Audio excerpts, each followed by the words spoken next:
Trabaho ba to o galaan? Surf to gala. Apura. Hi mga personification!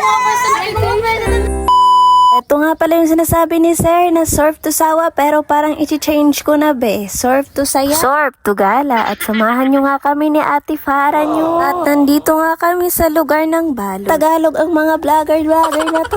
For this video in 50 seconds dahil hindi naman hahanap nga kami ng client kasi agent kami ngayon ng surf to sawa. Pero mukhang pasyalan yung naganap sa aming dalawa. Wow, hungaw. Adi nga ni kaupod naman si lugar MG. ng Balod, no? Tour ko nga kayo pero kumain kami dito ng pancake na binake ni Sir. Taste test, taste. Diba? Trabaho ba to o kainan? Tama pang dalawang mga loko. Kung hindi mo alam, i-search mo sa Google. Pre, ito nga palang mga nagagandahang agent sa surf to sawa. Hindi pa nga natapos ang pagkain dahil kumain pa ng ice cream. Nakapangangkayan pero paldo ka na be. At sa susunod naman ay pumunta nga pala kami dito sa Rio. Kuhan ko kung anong naisip ni Sir at pumunta kami dito para daw mag-picture-picture. Ba't namin tatanggihan to, diba? Wala pa nga tayong client pero paldo na. Nga pala sa Rio's Lake Resort. Pagkatapos nga ay dumaan kami sa Jules Vlog para kumain ulit.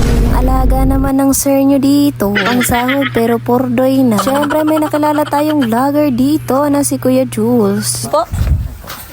Adi po si Kuya Jules Vlog. Ay, shoutout po kay Angelica Raymundo. Angelica Raymundo. Paki-follow and share na lang po. I-follow tayo ka, sir, ha? Sige po. Thank you. Lemonade, French Hi, shoutout nyo po pala kay Angelica Raymundo. Shoutout sa mga maganda na kaupod. Ang menu na kakainin nyo at doon lang nagtatapos ang ating mga vlog.